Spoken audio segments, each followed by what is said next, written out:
Mais du coup, bah, vas-y, je te laisse reprendre. Alors rapidement, on te posait la question. Je crois que la question c'était pourquoi. Enfin, est-ce que tu as une explication un peu qu'il peut y avoir au mal-être au travail, tout ça? Et, Bah, moi, j'ai. Alors, je peux pas répondre de manière générale, mais oui, ouais, enfin, clairement, enfin, si, de manière générale, là, c'est une opinion, c'est que il y a une recherche de profit ouais, qui est omniprésente et ouais, qui pousse. Alors, souvent au niveau matériel, les patrons, ils vont mettre les moyens parce que la loi les oblige. ouais. Mais après, c'est au niveau moral qu'ils vont mettre de la pression, qu'ils vont essayer de, comment on dit, ouais, de presser les employés jusqu'à la dernière goutte. Ouais. Euh, En se disant, bah, de toute manière, il y a du chômage, donc s'il y a du turnover, c'est pas grave. Ouais, c'est ça. De toute façon, en vrai, si t'es pas content, bah, pose ta dème et puis pose ta démission. De toute façon, il y en a 10 qui attendent Ouais. derrière. Ah oui, oui, parce que moi, en fait, il y a 4 ans, en 4 ans, non, il y a 3 ans exactement. En 2017, j'ai vécu une situation dans le monde du salariat où Ouais, j'étais pas heureux. ouais, Je vivais une situation comme ça en fait où ils voulaient enfin en fait ils me disaient ouais si t'es pas content tu démissionnes ouais, et je voulais pas démissionner immédiatement donc ils voulaient me pousser à la démission ouais. et puis finalement j'ai obtenu une rupture conventionnelle ce qui était Ok. avec il fallait surtout pas que j'en parle aux autres collègues parce Ouais, que normalement ils l'accordaient pas. ouais, Mais ouais, c'était hyper lourd la situation avant de ouais, quitter bah, cet environnement. ouais, Et puis la raison c'était que c'était une grosse boîte. Je travaillais chez Free en fait. Et donc c'est ok. juste ils attendaient de moi. Alors avec la carotte d'une promotion, il fallait faire des heures et des heures supplémentaires qui n'étaient jamais payées. Ouais, Je pense que c'est des situations qu'on retrouve assez souvent. ouais, Donc il y a l'appât du gain, enfin la recherche de rentabilité. ouais, Et après cet été, là où j'étais, je discutais pas mal avec les employés des autres restaurants. Et j'ai deux équipes de restaurants qui m'ont dit qu'ils étaient pas heureux, que c'était la guerre dans leur équipe, etc. hum, Et puis après, je leur demandé pourquoi. Et il y ouais, en a une équipe ils m'ont dit parce que bon, c'était le rush, mais après c'est normal que ce soit le rush, mais le patron, en gros, il leur payait le SMIC et après tout le reste c'était au black. ouais, Et en fait, les heures supplémentaires, il les payait au black au même tarif que les heures normales. ok. Donc non seulement il payait au black, mais il mettait même pas un petit bonus Ouais, juste lié au fait que c'était des heures supplémentaires. ouais. Et Euh, alors qu'au début, il avait fait sous-entendre que oui, puis à la fin, il te donne le chèque, il dit bah débrouille-toi, ouais, voilà. Et l'autre équipe de salariés, le patron avait l'air plus correct, mais c'est juste que c'était un sanguin et puis il piquait des coups il leur gueulait dessus dès qu'il était de mauvais poil. Et le gars, je le connais, au fond, c'est un gars gentil, ouais, mais il se lâchait sur ses employés et puis il me disait ah ouais c'est pas facile, il est jamais content, il me jetait des petits regards comme ça. ouais. Et donc voilà, donc je pense parfois il y a un manque de bienveillance aussi Ouais. de la part des patrons. Mais après, est-ce que t'as pas l'impression, enfin, moi, ma sensation, c'est que, en fait, je vais revenir un peu sur les commentaires, parce qu'en fait, en gros, il y a Evan, en gros, un moment qui dit, c'est pour ça qu'il faut Ouais, travailler dur, se rendre indispensable. En étant indispensable, on a plus de possibilités, et le patron sera moins un patron. Et puis, il y a Emile qui parle du revenu universel. Donc, en fait, l'idée que, je sais pas, tout le monde dans la société toucherait, je sais pas, 1000, 2000, 3000 euros. Avec ce revenu universel, ça permettrait un peu de diminuer justement la souffrance au travail, enfin, limiter un peu la pression du patron vers les employés. Parce qu'en fait, en fin de compte, est-ce qu'il n'y a pas un peu un problématique? Parce qu'en fait, bah, il y a un rapport de force qui s'installe. Et lui, le patron, c'est pas qu'il est Hum, méchant, c'est que lui, s'il veut que son entreprise soit rentable, et ben, faut bien qu'il fasse du bénéfice. Et pour ça, bah, il est prêt à, enfin, s'il veut sauver sa boîte, entre guillemets, bah, des fois, c'est sa boîte ou ses employés. Donc, du coup, bah, il fait ce qu'il peut aussi. Enfin, on va partir du principe qu'il y a un gentil patron. Mais, mais je veux dire, est-ce qu'au bout du compte, genre, tu vois, qu'est-ce que tu penses comme solution dans typiquement du revenu universel ou concrètement, qu'est-ce qu'on peut faire en tant que chrétien, justement, pour limiter ce rapport de force un peu des fois qui est déséquilibré? bah, premièrement, créer des entreprises chrétiennes Mais est-ce que tu penses avec. que, est-ce que tu penses, enfin, genre, sincèrement, hein, est-ce que tu penses parce que le patron serait chrétien que ça sera forcément mieux? Enfin, je vais donner un exemple, genre, j'ai été bénévole dans des églises pendant 15 ans. Et je veux dire, je pense que l'Église a été entre guillemets, enfin, j'ai jamais été payé, mais entre guillemets, était le pire employeur ever parce que tu fais ça pour Dieu, tu devrais pas compter tes heures, on se reposera au paradis. Enfin, je veux dire. Donc, Ouais, chrétien et vertueux. Oui. Non, non, pas forcément. Je réponds à Émile directement. Pas forcément qu'avec des chrétiens dedans. Non, moi j'ai quand même sur les employés que j'ai recrutés, j'en ai eu 2 non-chrétiens avec qui ça s'est bien passé. C'est juste que statistiquement j'ai eu des meilleurs. C'est mieux passé avec les chrétiens, mais pas forcément que des chrétiens. Non, je pense que idéalement moi je vois un noyau chrétien avec qui ça tourne bien, qui permet d'avoir une bonne ambiance. Et à ça, des non-chrétiens qui se rajoutent et qui sont vraiment, qui peuvent être touchés. Donc ça a été le cas. Les 2 non-chrétiens qui ont travaillé pour nous, les 2, quand ils ont quitté l'équipe, ils avaient les larmes aux yeux. Ils nous disaient, mais c'était vraiment, c'était trop bien de travailler avec vous. Ils ont énormément apprécié le fait d'avoir des patrons. Ils nous disaient, vous êtes des patrons, parce qu'on gérait avec mon frère, vous êtes des patrons qui ils se sont sentis respectés en fait. Et ils sentaient pas quelque chose de vénal. Et donc, vraiment le retour qu'il y a eu à la fois des chrétiens mais des non-chrétiens, c'est qu'ils ont vraiment été touchés et impactés. Et ça aussi, c'était super encourageant. Ouais.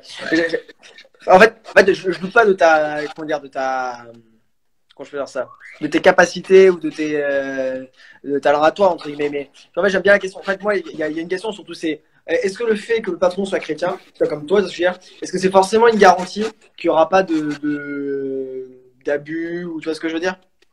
Ouais, moi, c'est plutôt comment se prémunir de ces abus-là un peu de façon structurelle, tu vois. Et tu vois, il y a une par exemple qui dit mais quelles sont les qualités chrétiennes qui permettent à une entreprise de travailler mieux? Alors, attends, c'est qui dit ça? Émile, il demande à un moment donné quelles sont les qualités chrétiennes qui permettent à une entreprise de travailler mieux. Genre, d'après toi, qu'est-ce que t'as apporté le christianisme qu'est-ce que t'apporte le christianisme dans ta gestion de ton entreprise? Donc, au niveau du patron ou des employés? Au niveau du patron? Ouais, au niveau du patron, ouais. Parce que tu parles, tu sais, d'avoir des entreprises chrétiennes, etc. Ouais, oui, je dirais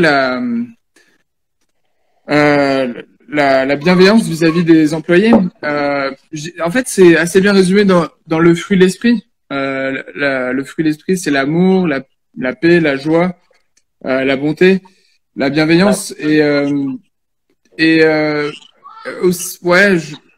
c'est pas une question facile et c'est pas évident de répondre à chaud comme ça, mais et puis aussi être l'honnêteté en fait. J'en parlais tout à l'heure par rapport aux employés. Ouais. Mais le fait que l'employeur soit honnête et que les employés savent qu'ils peuvent compter sur lui, je pense que ça impacte aussi le fonctionnement, ça permet aux employés de mieux travailler et ça impacte en bien le fonctionnement de l'entreprise. Ouais. Ouais, je me souviens. Alors, tout à l'heure, tu disais, genre, ça m'a fait réagir. Tu sais qu'en gros, il y a des gens qui ont continué à travailler pour toi parce que ils te connaissaient ou parce que c'était toi, quoi, parce qu'ils t'aimaient bien. Oui. C'est ça? Oui. En fait, ça, c'est intéressant parce qu'en fait, sinon, en gros, c'est-à-dire que concrètement, ce qui a fait qu'ils sont restés, c'est un peu ce sentiment qu'ils avaient pour toi, d'estime, etc.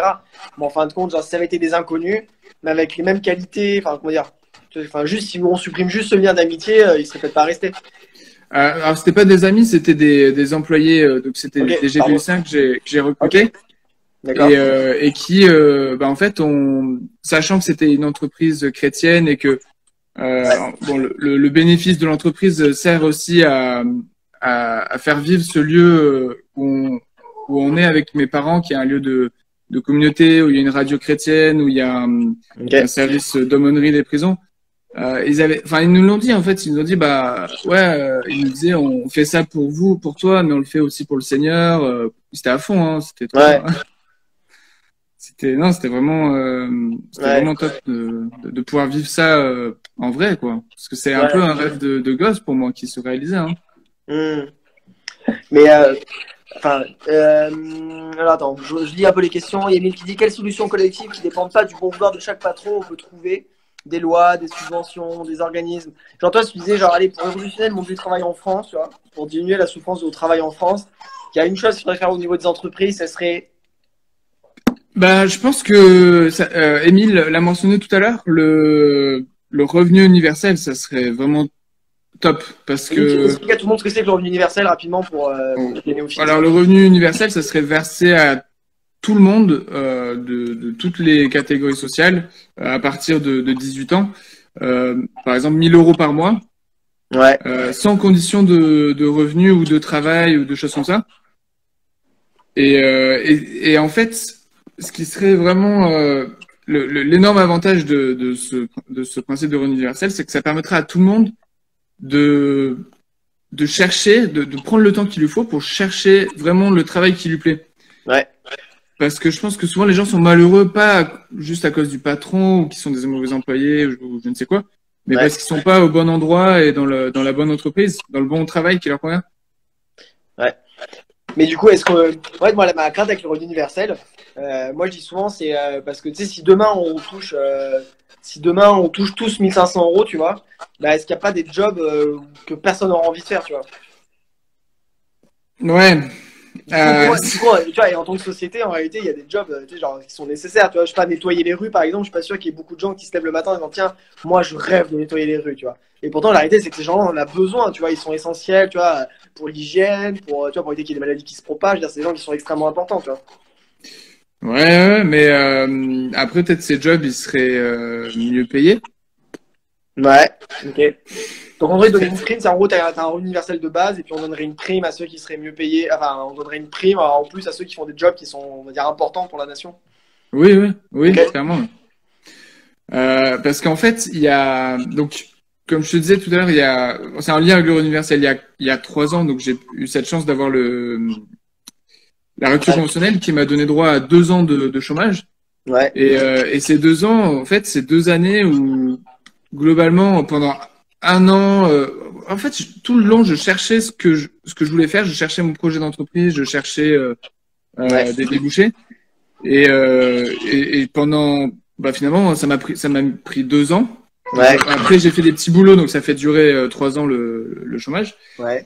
Et ça a vraiment été hyper utile pour moi pour à la fois me permettre de trouver là où je voulais travailler et me donner le courage de me lancer dans un projet qui avait rien à voir avec ce que je faisais avant.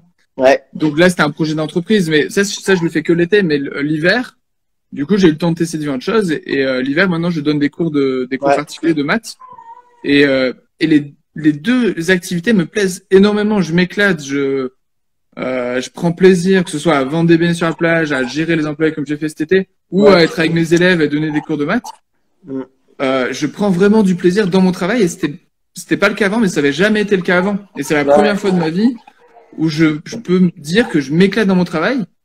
Et tout simplement, je pense que bah, je souhaite ça à tous les Français, à tout le monde. Et le revenu universel, je pense que c'est quelque chose qui pourrait aider chaque personne à en arriver à ce point-là. Ouais.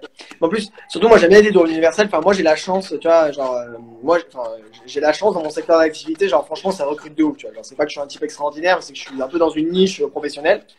Et donc du coup, genre des gens comme moi, il y en a peu. Et donc ouais, moi j'ai la chance, tu sais, genre, concrètement, tu sais, de pouvoir dire à mon patron, moi la première fois de ma vie, on m'a dit si t'es pas content, tu poses ta dème. Le lendemain, je suis venu, j'ai posé ma dème, tu vois. Et j'ai mis une semaine à retrouver quelque chose, tu vois. Mieux D'accord. payé, enfin bref. Donc, tu vois, j'ai la chance d'être dans cette optique-là. Et moi, je me rends compte par rapport à d'autres amis, tu vois, qui n'ont pas cette chance-là comme moi. La réalité, c'est que eux, entre eux, leur patron, il peut leur demander n'importe quoi. Bah, ils sont obligés de dire oui, tu vois, genre, fais des heures sup non payées, d'accord. Enfin, tu vois, ils sont un peu dans une forme tu sais, concrètement, ils n'ont pas le choix, tu vois. Sinon, ils sont même pas sûrs de retrouver autre chose. Ils ont peur de se faire virer, enfin, tu vois. Alors que moi, concrètement, bah, je peux dire à mon patron, moi, ce soir, je pars à 15 h parce que j'ai envie de faire autre chose. Si t'es pas content, je pose ma dème et je trouve autre chose, tu vois. Et donc, du coup, tu vois, ça amène à un rapport, tu vois, où du coup, je trouve ça protège. Et le revenu universel, j'essaie un peu de défendre mon steak parce qu'il y en a qui sont pas forcément d'accord. Après, moi, je lis tout ce qu'ils disent. Mais en fait, je trouve ça bien parce qu'en fait, ça permet aux employés de se dire, bah, au pire, si vraiment ça se passe mal, si vraiment le patron abuse de sa position de patron, tu vois, bah, je peux tout lâcher. Et bah, je pourrais quand même continuer à payer ma maison, nourrir mes enfants, tu vois, et je suis pas dépendant du coup de mon patron pour vivre, quoi. Oui, oui. Et après, il y a ceux qui disent voilà, personne va rien faire. Bah non, je suis pas d'accord. Clairement, les gens, bah, peut-être qu'ils vont rien faire pendant un mois ou deux, ou puis après, ils en auront marre, ils auront envie de travailler. Ouais. Ils Moi, je suis vont, comme toi. Genre, je crois tellement pas qu'il y a des gens qui rêvent de rien. Ouais, Je crois voilà. que c'est un mythe. Genre, il y a personne qui est. Genre, tu sais, si on pose les gens dans le chat, à moins qu'ils rêvent, ils me disent, ah, moi, tout ce que je rêve, c'est d'être les doigts en éventail sur la plage. Mais en réalité, je crois pas qu'on rêve ça à long terme, quoi. Je vais juste lire les commentaires. Alors, il y a Mirfeld qui dit, ça va tuer le capitalisme. Notre société se pose que dessus. C'est dur d'y voir autre chose parce que ça chamboulerait tout. Il y a Mimi qui dit prendre du plaisir dans son travail, c'est bien, mais gagner de l'argent aussi, c'est primordial. J'ai fait 5 ans d'études pour gagner pareil qu'une personne qui a fait un an. Et toi, ça par exemple, tu as Mimi, toi, enfin, je sais pas ce que t'en penses, tu vois, mais moi aussi, je trouve ça intéressant parce qu'en fin de compte, c'est un peu ce qui arrivait même le Covid, tu vois. Genre, les gens qui touchent les plus gros salaires, c'est pas les gens qui sont les plus nécessaires au pays. En réalité, moi le premier, hein, je veux dire, je touche un plus gros salaire qu'une caissière et pourtant, on se rend compte que les caissiers, on en avait besoin, tu vois. Je touche un plus gros salaire que les infirmiers, et pourtant, on a plus besoin d'infirmiers que de mon job à moi. Comme ça, est-ce que les études justifient forcément un gros niveau de salaire? Je vais poser une question. Hein. Est-ce que les Est-ce qu'un haut niveau d'études justifie forcément un haut niveau de salaire? euh, Bah, oh là, on s'éloigne un petit peu là. Ouais, pardon. Attends, sinon je continue à lire les commentaires. Tu me dis. Sinon, est-ce que tu préfères la question suivante? Est-ce que d'après toi, c'est grave de tuer le capitalisme? Non, mais en fait, tuer le capitalisme. Là, on touche une question qui est plus pertinente parce que, alors bon, du coup, pour l'instant, on n'est pas dans ce monde idéal avec, enfin idéal, ce monde meilleur avec le revenu universel. On est dans la Ouais. situation actuelle où il y a le chômage et les indemnités, comme dit Erwan. Ouais. Après, il y a David qui dit, il dit éboueurs les éboueurs, les esclaves modernes, et il dit aussi, finalement, il y a très peu d'emplois qui sont vraiment indispensables. Ouais. Alors, ils sont vraiment indispensables pour la survie. Il y a peu d'emplois indispensables pour la survie de la société, mais Ouais. c'est en lien avec le capitalisme. Si on veut continuer une société capitaliste matérialiste, Ouais. il y a plein d'emplois qui sont indispensables. Et c'est Ouais. justement ces emplois-là qui sont à forte valeur ajoutée, souvent. C'est les emplois qui sont liés au matérialisme, au confort. Et donc, pourquoi est-ce qu'il y a ces emplois qui sont mieux rémunérés? Parce que les gens ont envie de confort, de choses qui sont pas vraiment indispensables. Ouais. Et après, et en même temps, ça revient, on en revient à la question des gens qui sont malheureux dans leur travail parce qu'on se retrouve avec des gens qui sont parfois même très bien payés, qui sont également malheureux dans leur travail. Parce que, voilà, L'argent, c'est pas le bonheur. l'argent fait pas le bonheur. Et après, en fait, je trouve que beaucoup de gens sont malheureux, qui sont malheureux dans leur travail. Bah, finalement, ils devraient s'interroger sur leur train de vie, leur niveau de vie. Et ils se sentent obligés de continuer ce travail, parce qu'il leur faut ce salaire. Mais certains d'entre eux, peut-être qu'ils s'ils acceptaient de renoncer pour un certain temps, le temps de trouver vraiment le job qui leur plaît, à une partie de leur niveau de vie. Moi, clairement, c'est ce que j'ai fait quand j'ai quitté la boîte où j'étais.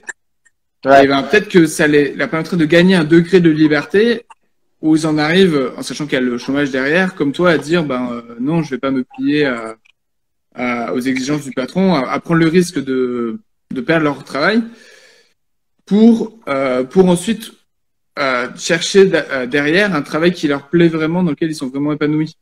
Ouais. Mais ça nécessite individuellement déjà, d'être moins accroché au matérialisme et au confort auquel beaucoup de gens sont très attachés en fait. En fait, surtout, j'ai l'impression, moi, que le capitalisme, entre guillemets, enfin, juste pour redéfinir, t'as un peu les termes, parce que des fois, ça peut faire peur. Mais en gros, le principe du capitalisme, en gros, c'est qu'on accumule du capital. Enfin, je veux dire, en gros, le principe économique, c'est, tu me corriges si je me trompe, hein, ou Émile, ou s'il y a quelqu'un qui maîtrise bien aussi là. En gros, moi, ce que j'en retiens globalement, c'est que dans une société capitaliste, le but, c'est que j'ai de plus en plus, c'est que j'ai toujours plus de capital. Et en fait, plus j'ai de capital, plus je peux le faire fructifier. C'est comme ça, après, je peux mettre de l'argent en bourse, etc., etc. Et donc, en fait, la finalité de mon activité économique, c'est de produire du capital, c'est de produire de la valeur ajoutée. Mais en fait, à un moment donné, cette production-là, moi, souvent, je me questionne, c'est à quel prix, tu vois, et quelle limite. Enfin, le but, c'est pas de répondre à un besoin, c'est plus de répondre à un besoin, c'est juste de produire toujours plus, tu vois. En fait, pour moi, ça me semble à un moment donné arriver à des limites, mais même qu'on voit aujourd'hui, des limites écologiques, des limites, tu vois. Alors après, on encadre par des lois, par des normes, c'est quand même de faire tu vois, un capitalisme quand même qu'on encadre un peu. Mais en réalité, il me semble que ça atteint quand même certaines limites, et notamment au niveau des employés, parce qu'à un moment donné, ben, un capitalisme, pour produire toujours plus de capital, ben, on va essayer de réduire les charges, on va essayer de réduire le coût du travail, on va essayer de réduire tout ça. Et du coup, est-ce que finalement, je ne sais pas si je posais une question, est-ce que le christianisme, selon toi, est compatible avec le capitalisme? Bah, alors, tu as défini le capitalisme tout à l'heure comme l'accumulation de capital. Ouais, dis-moi si. Mais en fait, il y a une manière de définir le capitalisme Vas-y. qui peut être revue parce que le capitalisme, c'est né un peu c'était un peu l'union c'était au XVIIe siècle par là, l'union des banquiers juifs et des commerçants, des entrepreneurs qui étaient souvent protestants. Et au départ, le capitalisme n'avait pas pour objectif d'accumuler du capital, mais ça avait pour objectif d'épargner un montant de capital ou éventuellement de l'emprunter pour devenir son propre patron en fait, pour créer une entreprise qui permettent aux protestants, parce que c'était surtout des protestants qui faisaient ça, de s'affranchir du lien du salariat qui apporte tout son lot de misère. En gros, c'est tous patrons, quoi. Chacun devient tous entrepreneurs, quoi. C'était, il y avait au départ, il y avait cette idée-là. Mais c'était une époque où les moyens de production, enfin, tout était beaucoup plus localisé. Et donc, en fait, investir une somme d'argent, c'était difficile pour beaucoup de gens. Mais ceux qui y arrivaient, ils pouvaient, un tel faisait son moulin, un tel faisait son truc. Et l'économie était largement freinée parce que les gens avaient juste pas d'argent pour investir. Ces protestants qui ont eu l'idée de s'endetter, donc c'était le capitalisme modéré, c'était avant tout pour avant tout pour créer pour que des gens puissent créer leur entreprise et voilà. C'était donc le capital avait pas pour finalité d'accumuler, mais avait pour finalité de créer son propre moyen de production, son propre travail en fait. Et après ça a dévié, ça a été détourné. Ok. Et donc toi du coup, ok. Donc du coup avec ce regard-là, parce qu'en fait j'aime bien, il y en a dans le chat qui disent ça barre à gauche, etc. Mais donc allez-y, tu vois, n'hésitez pas à me dire si moi, vous n'êtes pas obligé d'être d'accord avec moi. Moi clairement je suis à gauche, j'ai pas de problème, je l'admets parfaitement. Donc forcément j'ai un regard peut-être biaisé. Mais du coup pour toi, ce serait quoi le système économique idéal qui correspondrait, qui permettrait justement au plus grand nombre de mieux vivre au travail, d'être plus heureux au travail? Wow. C'est encore une grosse question là. Ouais, non mais c'est clair. Non mais c'est clair. Mais pour toi, est-ce qu'une forme de capitalisme modéré, ça pourrait répondre à la problématique? Est-ce que pour toi, il faudrait plutôt barrer à gauche vers un rôle universel, plutôt à droite vers plus de libéralisme? Pour moi, le grand mal, je le vois vraiment dans les méga corporations. Ouais. Alors, je sais pas si tu as lu le livre probablement Economics, la BD en l'occurrence. Pour être honnête, non, on me l'a offert, elle est là-haut, mais je l'ai pas encore lu. Il faut que tu la lises. Non mais tu sais quoi, lis les 3 premières pages. Lis juste les 3 premières pages. Ouais. Et après, le reste va se lire tout seul. Ouais, non, mais en plus, j'en doute pas. Hein. Regarde. Et je recommande, voilà, c'est ça, exactement. Et je recommande à toute personne qui est encore là, on est 16, de lire cette BD. Elle est vraiment excellente. Et donc eux, ils remontent alors ils parlent du départ du capitalisme et ils citent notamment Adam Smith. Ouais. Et ils corrigent plein d'idées fausses qu'on a sur lui. Parce que par exemple, Adam Smith, il parle de la main invisible et il dit en gros le fameux laisser-faire. Ouais. Et il dit mais attention, et il continue juste après. Donc c'est comme les fameux versets de la Bible sortis de leur contexte. Ouais. Il dit ok, laissez faire, mais attention, méfiez-vous par-dessus tout d'une catégorie de personnes, ce sont les accumulateurs. Ouais. Les accumulateurs, ce sont des gens qui ont toujours existé, qui existent toujours, et c'est là où l'État doit intervenir. L'État doit intervenir pour empêcher les accumulateurs d'agir, parce qu'il y aura toujours des gens qui voudront détourner le capitalisme, en fait, qui avait ou plafonner, pas d'héritage, ou plafonner les... Voilà, des mesures comme ça, mais c'est surtout les mesures antitrust.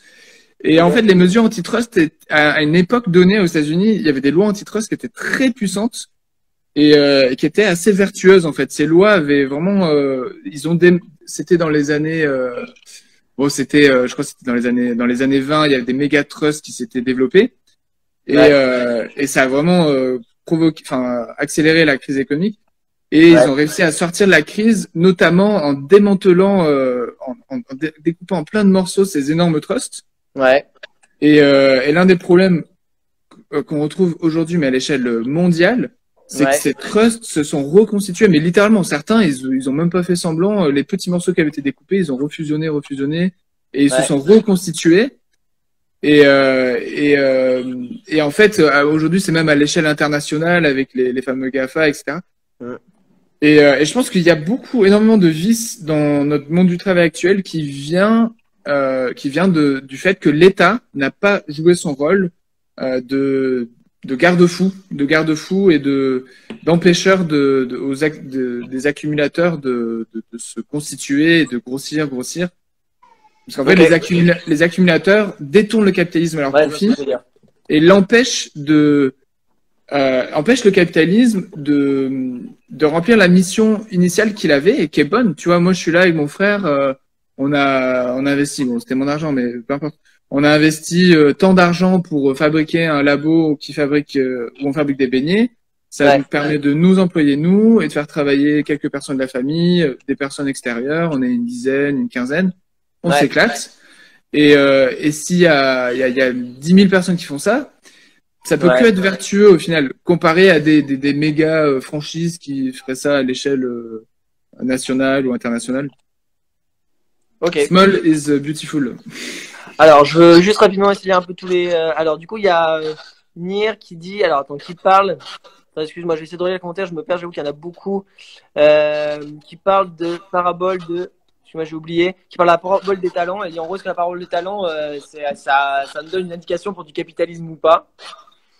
Et ben, en gros, la parabole des talents, rapidement, en gros, s'il y en a un qui a un talent, il y en a un qui a, genre, je ne sais plus exactement, mais en gros, il y en a un qui a un talent, le maître revient plus tard, il a fait fructifier ses talents, et puis il y en a un qui n'a pas fait fructifier ses talents, et du coup, bah, c'est un méchant serviteur. Enfin, je caricature, mais rapidement. Ouais, mais clairement, là, on est dans le capitalisme. Hein. Il y a de l'argent qui est investi et puis l'argent travaille. Enfin, l'argent travaille pas. C'est faux de dire ça. C'est ça, oui. L'argent permet de déployer des moyens de production qui permettent à des gens de travailler. En premier lieu, le patron. Il se fait plaisir. Généralement, c'est une activité qui lui plaît. Et puis bon, après, il emploie d'autres personnes et l'argent permet de créer du travail, ce qui en soi est une bonne chose. Ok, ouais, je vois ce que tu veux dire.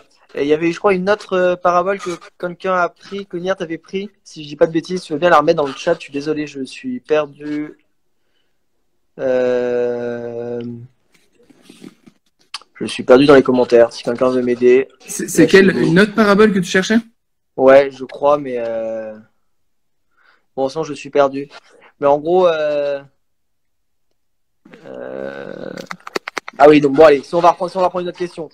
Pour toi, le message de la Bible, est-ce qu'il tombe plutôt à droite ou à gauche? Allez, pour moi, on va essayer de recentrer sur la Bible, enfin de faire un lien direct avec la Bible. Ouais. En fait, voilà, la parabole des talents, on pourrait presque dire que c'est à droite. Mais après, quand tu lis les Actes des Apôtres, ils vont dire tout ce qu'ils avaient, le mirent en commun. Là, on est carrément à l'extrême gauche. Donc, après, non.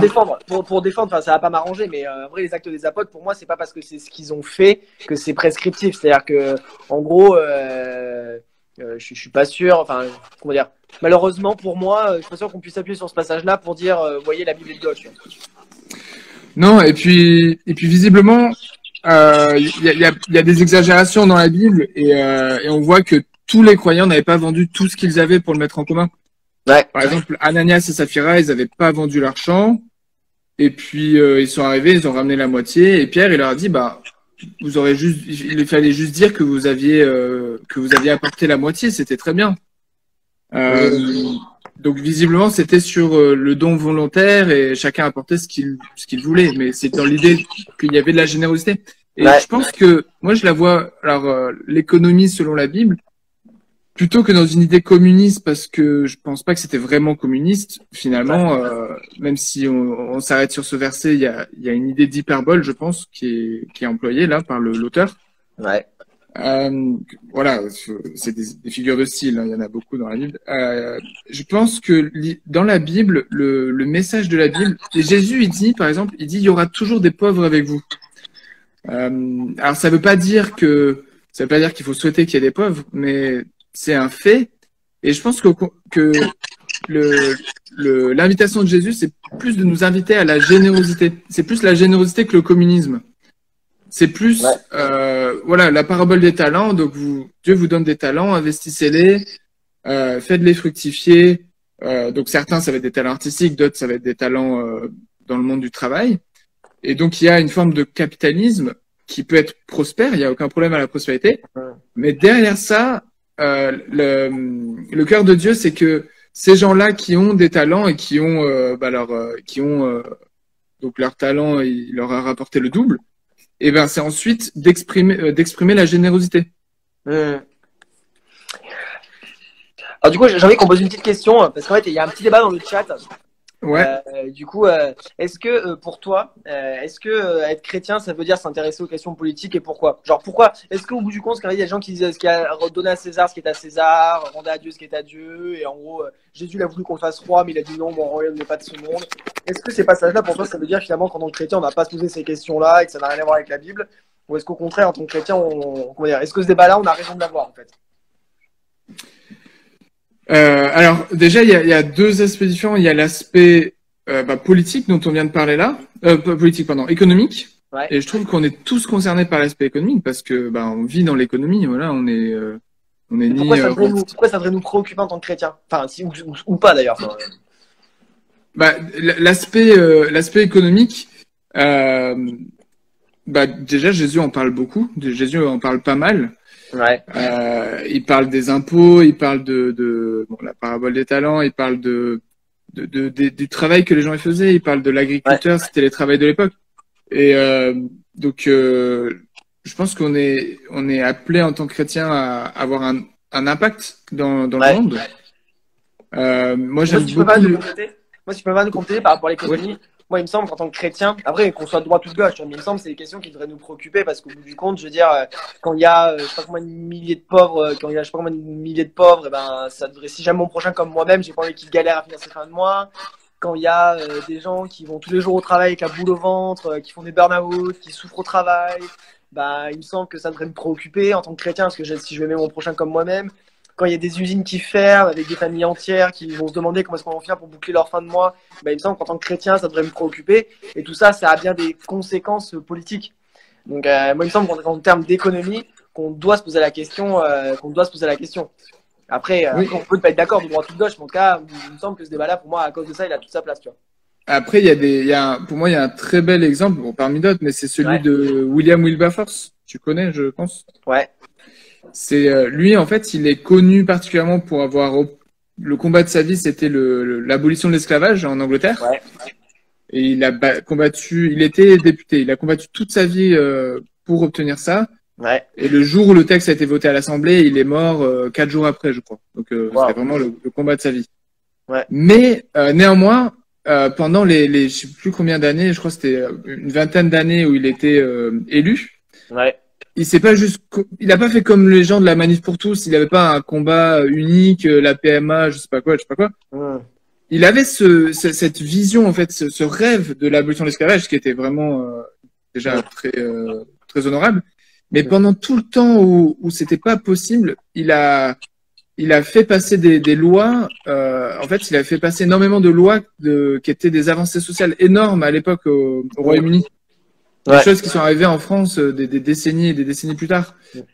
Et il a eu un énorme impact. Alors à l'époque, on devait clairement le considérer comme quelqu'un de gauche parce que il défendait à chaque fois les ouvriers, les gens, les petites gens.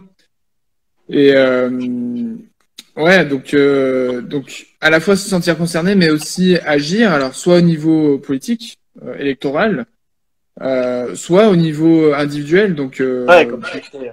Ouais, en bien sûr, faisant, il y a plein de façons, que ce soit associatif, que ce soit oui, professionnel. associatif aussi. Ouais. Ouais. Mais juste pas rester inactif, juste pas Ouais. ça quoi. Et du coup, pour toi, pareil, il y a une petite question, parce qu'on parlait aussi bien-être au travail, etc. Est-ce que toi, tu te sentirais, je sais pas, est-ce que ça te sentirait légitime qu'un chrétien se dise, bah moi, je sais pas, je vais m'engager dans un syndicat, mon travail, je veux, entre guillemets, je vais être un peu embêtant pour mon patron, quoi. Je sais pas, dans une grande, ou même dans une plus petite entreprise, je veux, je sais pas, pourquoi pas soutenir mes salariés au prud'homme, je veux. Qu'est-ce que tu penses de tout ça? Est-ce que tu penses que c'est le job d'un chrétien de faire tout ça, ou est-ce qu'au contraire, il vaudrait mieux être docile, vaudrait mieux, euh, comment Bah, je dire? pense qu'il n'y a pas de. Alors, ce qui est intéressant, c'est Marianne tout à l'heure qui disait Ouais, les disciples de Jésus étaient de tous bords politiques. ouais, Et aujourd'hui, bah, je pense que si on avait dû leur mettre des étiquettes, on aurait eu extrême droite, extrême gauche, socialiste, républicain, on ouais, aurait eu de tout. Mais on le ouais, voit en plus. On a des zélotes, on a des, enfin bon, on a de tout. ouais. Et Jésus, il n'a pas cherché à les empêcher. Il n'a pas choisi lui-même déjà de base, il n'a pas choisi je sais pas, des bobos de droite. Non, Ouais, il a pris un échantillon représentatif de la société de l'époque. ouais, Et ouais, il y avait un collecteur d'impôts, un gros égoïste de droite là. Et ouais, non, il les a pris et il n'a pas cherché à les changer. ouais. Les pêcheurs sont restés des pêcheurs. Quand Jésus revient, ils étaient encore en train de pêcher du poisson. Mhm. Les communistes révolutionnaires, zélotes, là, ils sont restés communistes révolutionnaires. Ouais, Enfin bon, je pense qu'ils ont enlevé à la fin le mot, le côté révolutionnaire. Ils sont juste restés communistes peut-être. Mais ouais, je pense pourquoi que tu penses qu'il y a le côté révolutionnaire qui a été enlevé du coup? bah, non, parce que à un moment donné, il dit oui, envoie le feu du ciel sur eux, et Jésus leur dit non, calmez-vous, tu vois. Vous allez un peu loin quoi. Peut-être que c'est la méthode qui était pas bonne, mais pas forcément la révolution. Bon, je sais pas, je cherche pas plus bête. Bon, vas-y, continue, je t'embête, je t'embête. Ouais, non, mais je pense qu'il y a, c'est pas un problème que dans l'église, il y ait des gens de tout bord politique, et de toute manière, c'est le cas, et ça sera Ouais, probablement toujours le cas. Et puis, ouais, ce qui est vraiment important, c'est de vivre en paix et de pas se juger, et ça, c'est un super témoignage, en ouais, fait. S'il y a des non-chrétiens qui viennent dans l'église, qui disent, mais attends, mais toi, t'es de droite, toi, t'es d'extrême gauche, et vous vous entendez tous bien, mais c'est fou, tu vois, ça peut être ouais. déjà, rien que ça, un super témoignage. Ouais, ça je suis complètement d'accord. En vrai, je rêve, enfin, j'imagine, enfin, je me dis, tu sais, à l'église, en vrai, il y a quand même une chance assez incroyable. C'est que tu te retrouves à côtoyer des gens que tu rencontrerais jamais dans ton monde professionnel. Enfin, Oui, moi, en complètement. vrai, moi, mon environnement, je baigne avec une certaine catégorie socio-professionnelle, des gens qui ont on a plus ou moins tous le même profil, a plus ou moins fait tous les mêmes écoles. Bref. Et à l'église, ça brasse des horizons divers, des couches sociales différentes, etc. Et je me dis, moi personnellement, alors je dis pas que l'église soit une position politique en tant que telle, hein, je dis pas ça, hein, mais je me dis que parler politique à l'église, en tout cas pas forcément du haut de la chaire, enfin, du haut de l'estrade, etc. Mais je trouverais ça génial de se dire que c'est l'endroit où tu as des gens peut-être des gens de droite qui vont parler avec des gens de gauche, sans se taper dessus, mais en toute fraternité, si je puis dire, et puis on débat même si on n'est pas d'accord. Ouais, après, Je c'est trouve pas, que c'est déjà, intéressant. alors, c'est une idée, mais je suis pas sûr que ce soit possible. Et est-ce que c'est vraiment souhaitable? Parce que, Bah, comme on fait là, par exemple. ouais, Enfin, oui. après, je Mais, pense que tout le monde est peut-être d'accord, mais il y a peut-être des gens qui sont pas d'accord avec moi, et pourtant je pense qu'ils sont de oui. droite et on n'est pas en train de s'insulter. Mais tu vois, pas dans l'église, pas dans l'assemblée avec tout le monde. Bon, les gars, on va parler de politique. Par exemple, dans Oui, on peut un groupe déterminer un de cadre maison, idéologique, etc. un sous-groupe où les gens Ouais, sont ouais, assez oui, oui, ouverts et oui. matures, il y a une question de maturité pour Ouais, échanger, oui, clairement. Mais ouais, avec des garde-fous, avec quelques ouais. précautions, Oui, oui, non, parce mais que bien ça peut sûr. créer des problèmes sinon. Oui, oui, non, mais bien sûr. Non, mais c'est clair. Il y a un petit débat. Alors, il y a Mimi qui dit, en gros, on n'est pas, tu sais, quand Jésus dit, on n'est pas du monde, on n'est pas du monde, donc du coup, ça serait une injonction à ne pas s'occuper des affaires du monde. Euh, Moi, je pense, par exemple, alors juste pour répondre à Mimi, je sais pas, quand Martin Luther King s'est occupé des affaires politiques pour travailler pour l'abolition de l'esclavage, est-ce que c'était une bonne idée? De l'apartheid. De l'apartheid, pardon, excuse-moi. Est-ce que c'était une bonne idée? Moi, j'ai envie de dire, je pense que oui. Et je pense que même si on n'est pas du monde, quand Jésus dit on n'est pas du monde, concrètement, ça veut dire que c'est Jésus notre maître, etc., etc. Mais je pense pas que ça veut dire se désintéresser des causes qui produisent des effets néfastes dans les gens qui nous entourent. Mais encore une fois, je m'appuie sur le principal commandement de Jésus qui aime ton prochain comme toi-même et aime ton Dieu. Je veux dire, si t'aimes ton prochain comme toi-même, je vois pas comment tu peux le négliger sous le principe que je suis pas de ce monde. Quoi. Enfin, je sais pas. Moi, ça me semble difficilement tenable en fait. Oui, oui, oui. Bah, ce qui est intéressant, c'est de voir aussi comment ça se passait dans la Bible. Ouais. Ouais, alors, bon, il y a Ancien Testament et Nouveau Testament, mais Par alors, exemple, je sais pas. dans le Nouveau Testament, enfin dans le Nouveau Testament, il y a une lettre que j'aime beaucoup. Tu sais, c'est l'épître à Philémon, l'épître de Paul à Philémon. Et en fait, je trouve ça génial parce que dans cette épître-là, donc Paul va pas lutter ouvertement contre l'esclavage, clairement.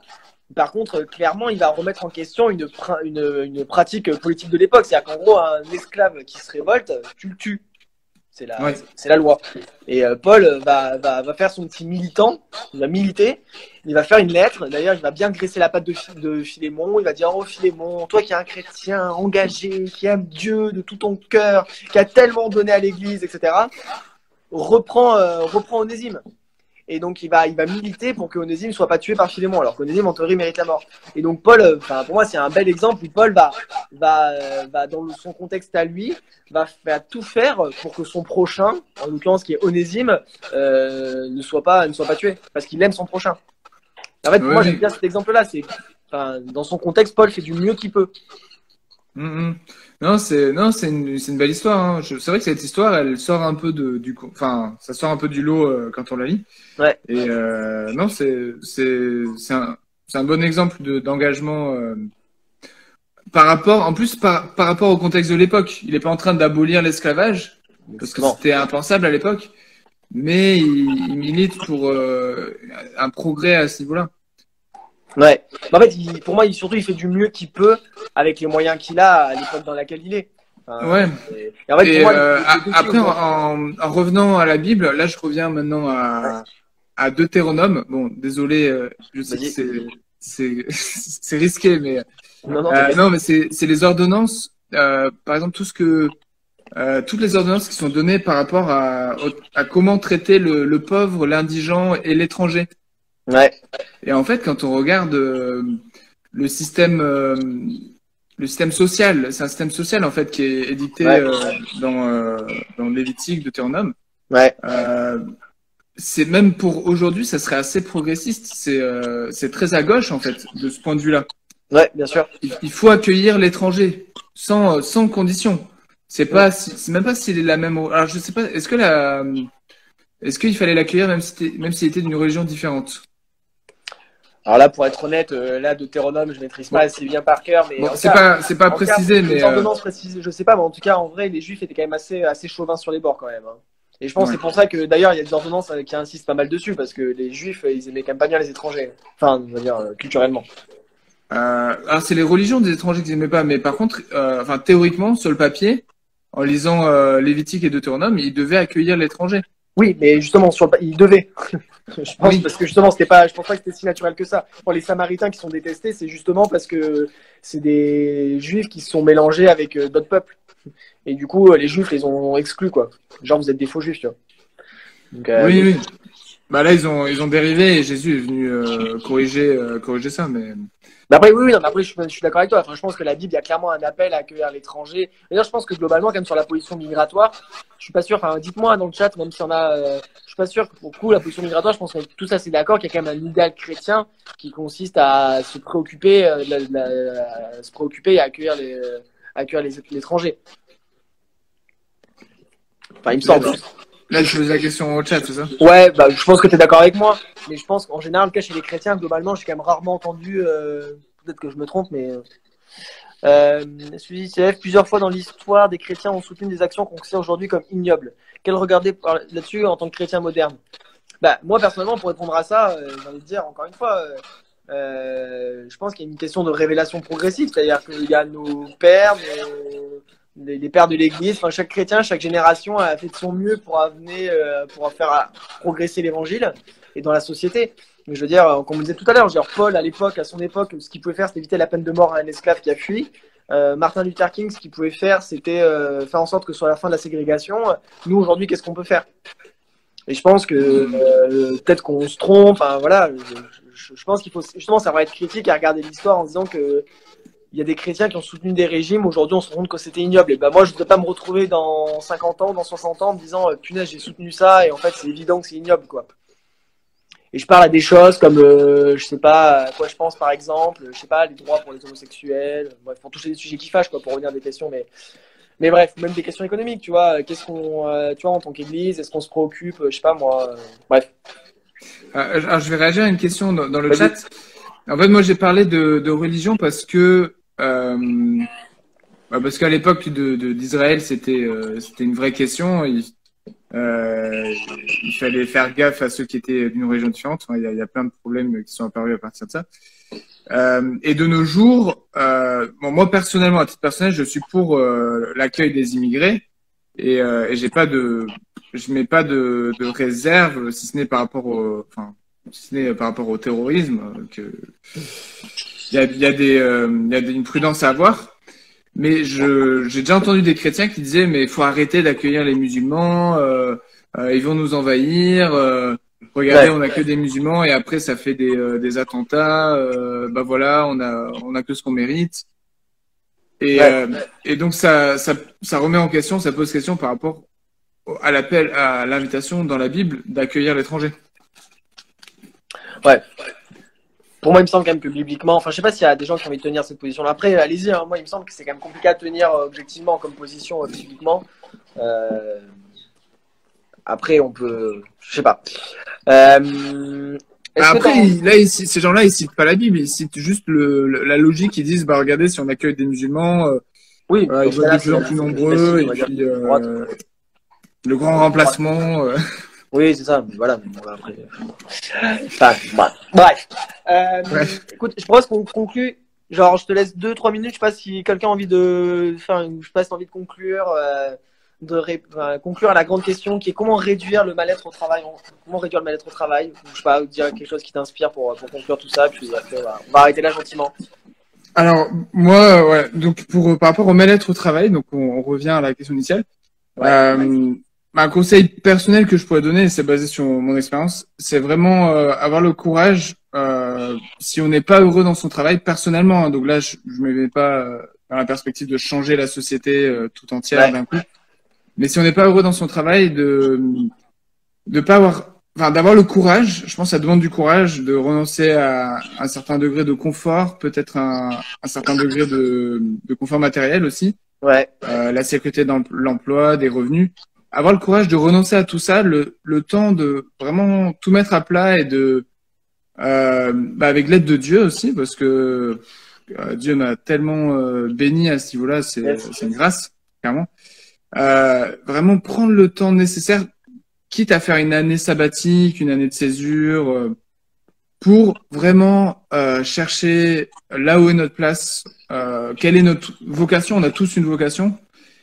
Et même si c'est reprendre 5 ans d'études, et ben faut pas avoir peur de ça parce que 5 ans, 6 ans, 7 ans plus tard, on se dira les 5 ans d'études, si on est heureux dans ce qu'on fait, ça paraîtra comme rien du tout.